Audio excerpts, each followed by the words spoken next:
বাংলাদেশ নারী ক্রিকেটে যৌন হেনস্থার অভিযোগ তুলেছেন জাহানারা আলম। তার পাশে দাঁড়িয়ে প্রাক্তন অধিনায়ক তামিম ইকবাল বিসিবিকে সমালোচনা করেছেন এবং স্বাধীন তদন্ত কমিটি গঠনের দাবি জানিয়েছেন। তামিম নারী ক্রিকেটারদের সাহস নিয়ে মুখ খোলার আহ্বান জানিয়ে বলেছেন, দোষীদের উপযুক্ত দৃষ্টান্তমূলক ব্যবস্থা নেওয়া জরুরি। হ্যান্ডশেক বাদ দিয়ে সবাইকে ধরে ধরে ওনার বুকের মধ্যে নিয়ে নিত।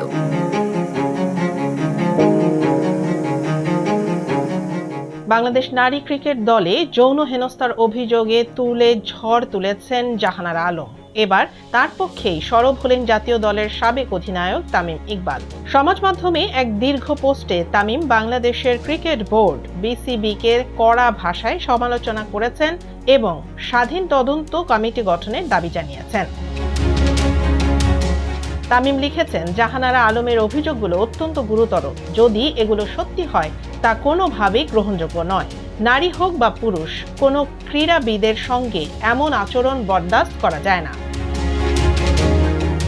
তিনি বলেন, যদিও বিসিবি তদন্ত কমিটি গঠন করেছে, কিন্তু তামিমের মতে সেটি যথেষ্ট নয়।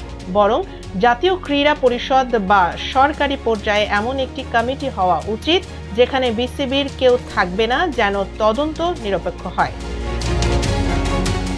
তামিম আরও বলেন, যেই দোষী হোক তাকে দৃষ্টান্তমূলক শাস্তি দিতে হবে।